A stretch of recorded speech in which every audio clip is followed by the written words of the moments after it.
Jeudi 13 octobre, Madame, Monsieur, bonsoir. Merci de nous rejoindre. Tout de suite les titres.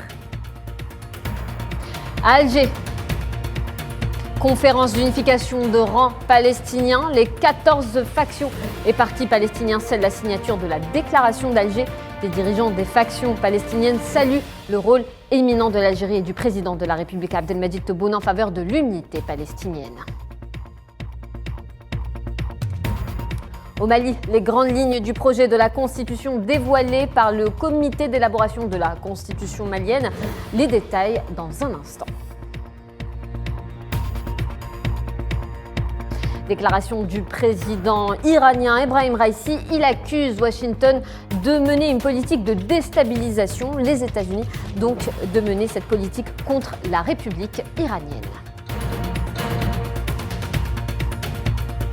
Au Brésil, des citoyens espèrent la réélection de Jair Bolsonaro. Au deuxième tour de l'élection présidentielle, il avait réalisé un score de 43,2% le 2 octobre dernier, se plaçant derrière Lula da Silva.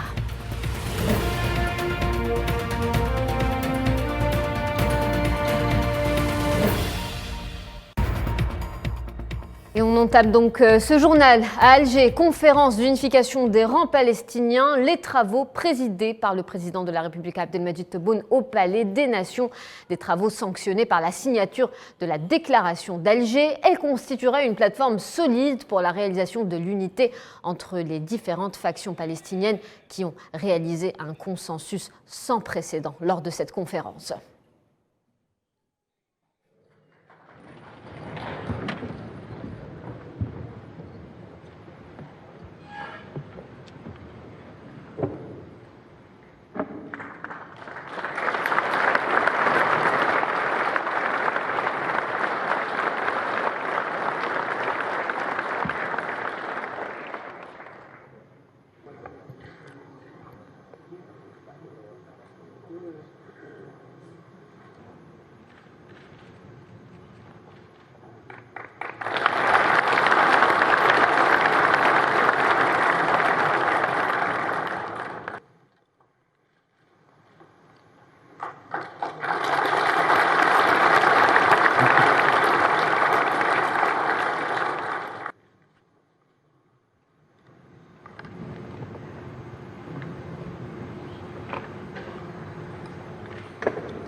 Non prévu, l'allocution du président algérien lors de cette cérémonie. Abdelmadjid Tebboune s'est quand même exprimé ému. Il a pris la parole pour féliciter les factions présentes pour cette signature historique. On l'écoute.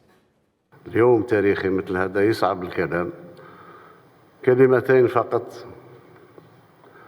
أن نتذكر أن في منذ 40 سنة ما يقارب 40 سنة خلت في نفس القاعة وتحت نفس السقف أعلن من طرف المجاهد المناضل الشهيد أبو عمار ياسر عرفات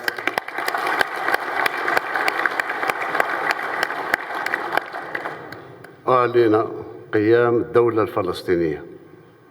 مرت بنكسات ومشاكل ومؤامرات. الحمد لله اليوم يوم تاريخي، رجعت المياه إلى مجاريها. شاكر لكل الحضور، كل المسؤولين الفلسطينيين الحاضرين بكل فصائلهم أنهم لبوا رغبة الشعب الفلسطيني. Et Abdelmadjid Tebboune a aussi émis le vœu de voir prochainement la création de l'État de Palestine. On écoute. أتمنى إن شاء الله أن عن قريب نرى حقيقة قيام دولة فلسطين المستقلة كاملة الأركان في حدود جوان 67 وعاصمتها القدس الشريف. السلام عليكم.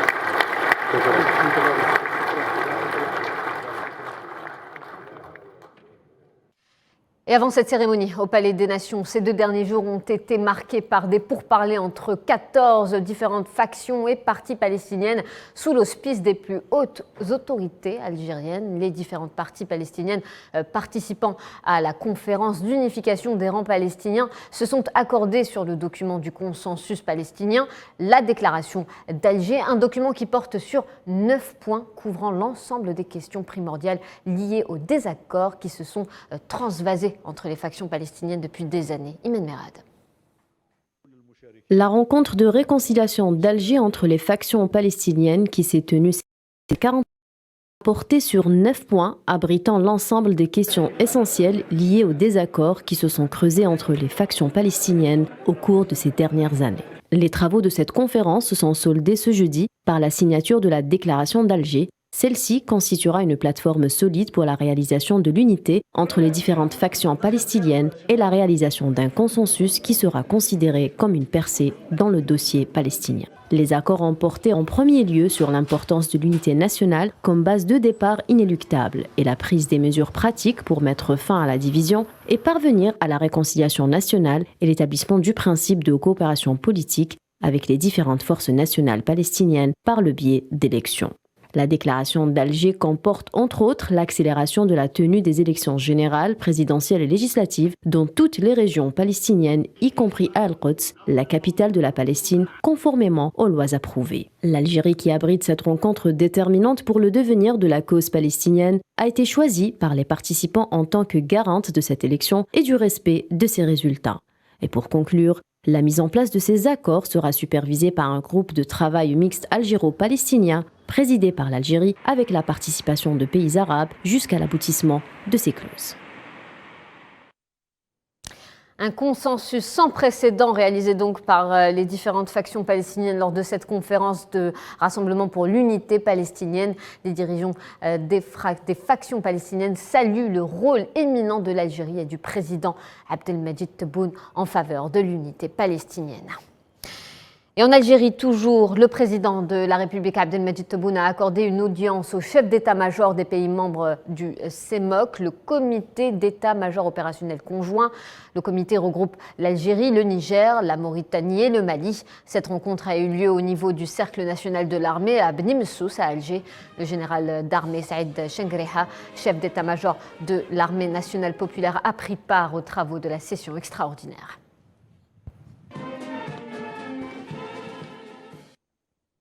Et au Mali, le comité d'élaboration de la constitution malienne dévoile le projet de la nouvelle constitution, un projet qui comprend plusieurs articles relatifs au système de gouvernance et au pouvoir des autorités militaires, ainsi que des mécanismes d'organisation des élections présidentielles. Amin Touta. Le régime de gouvernance ainsi que les prérogatives des autorités militaires sont les principales dispositions du projet de la constitution malienne élaboré par le comité d'établissement de la constitution du Mali avec pour objectif final l'organisation des élections. Un enjeu majeur pour relancer les fondements de la République en conciliant les revendications du peuple malien et les engagements avec les partenaires régionaux et internationaux. Le comité chargé de l'élaboration de la Constitution remet une copie au président du Conseil de transition, le colonel Assimi Goïta, après la mise en place de limites entre les autorités politiques et militaires et l'accélération du retour à la voie constitutionnelle. Ce projet de constitution sera soumis à un référendum au mois de mars prochain et dans le cas d'obtention d'une majorité des voix, le président du Conseil des transitions est tenu de le publier dans les 8 jours suivant le scrutin pour laisser place aux nouvelles institutions.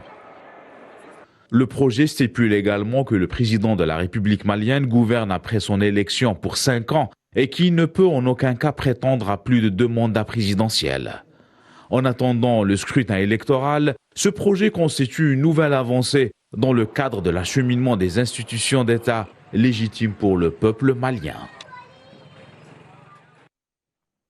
Sahara occidental, des représentants de plusieurs nationalités affiliées au consortium des organisations humanitaires activant dans les camps de réfugiés sahraouis appellent la communauté internationale à agir devant l'urgence de la situation humanitaire aggravée par l'inflation et la carence de fonds alloués au soutien des réfugiés. Le consortium a saisi l'occasion pour dénoncer le déni international face à la souffrance que vit le peuple sahraoui, privé de ses droits par le régime colonial et forcé à l'exil depuis plus de 47 ans en Algérie. On écoute le représentant français du consortium des organisations humanitaires ainsi que le directeur du Croissant Rouge sahraoui qui s'exprime sur la situation humanitaire dans les camps de réfugiés de Tindouf. Appel humanitaire du consortium en réponse à la crise alimentaire dans les camps de population réfugiée sahraoui. Le consortium d'ONG travaillant dans les camps où est réfugiée la population sahraoui dans le désert algérien alerte la communauté internationale sur la situation humanitaire critique à laquelle sont confrontées près de 180 000 personnes en raison de la réduction alarmante de l'aide internationale. Depuis plus de 40 ans, en tant qu'ONG, avec le soutien d'agences internationales et d'autres donateurs, nous venons en aide à la population sahraoui qui dépend entièrement de l'aide étrangère pour sa subsistance. Cette crise humanitaire a sans cesse été confrontée à des difficultés de financement qui ont aujourd'hui diminué de façon drastique, de près de 20% au cours des 6 premiers mois de 2022 par rapport à la même période en 2021. De plus, l'inflation a fortement augmenté tout au long de l'année en raison de la crise mondiale, impactant directement le pouvoir d'achat de la population et la fourniture de services de base par les acteurs humanitaires, déjà affaiblis par les effets toujours présents de la pandémie. En Palestine, la ville de Naplouse, de plus en plus encerclée par l'armée de l'occupation, des véhicules blindés de l'armée sioniste ont bloqué une route menant à la ville après qu'un soldat sioniste ait été abattu la veille dans une colonie voisine. Un jeune Palestinien était tombé en martyr hier, tué par des balles tirées par les forces de l'occupation.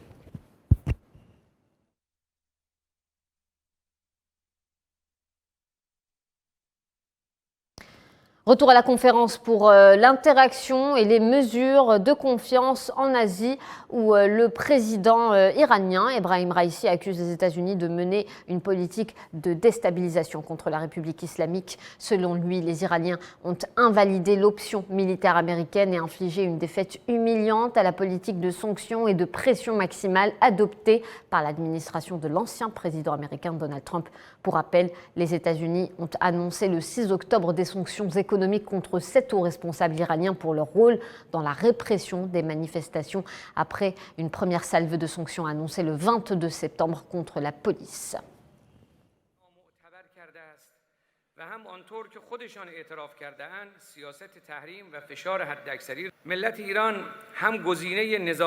La nation iranienne a invalidé l'option militaire américaine et infligé une défaite humiliante à la politique de sanctions et de pression maximale. Suite à l'échec de l'option militaire et des sanctions américaines, Washington et ses alliés ont recours à une politique de déstabilisation vouée à l'échec.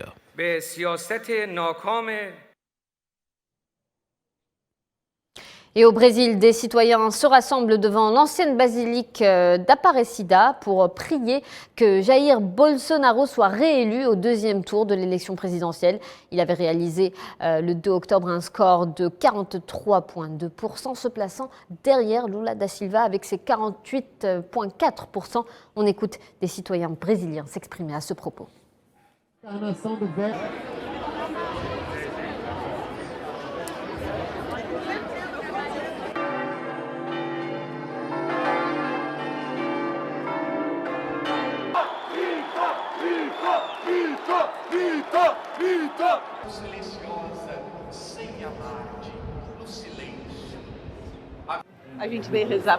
Nous sommes venus prier pour le président, pour sa réélection et pour que le Brésil continue de grandir.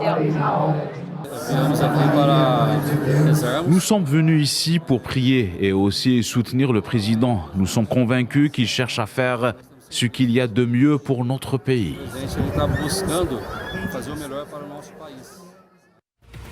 Et voilà, c'est la fin de ce journal. Merci de votre attention. L'actualité continue sur Al24 News. Je vous retrouve demain à 18h pour le flash de l'information suivi du journal. Excellente soirée.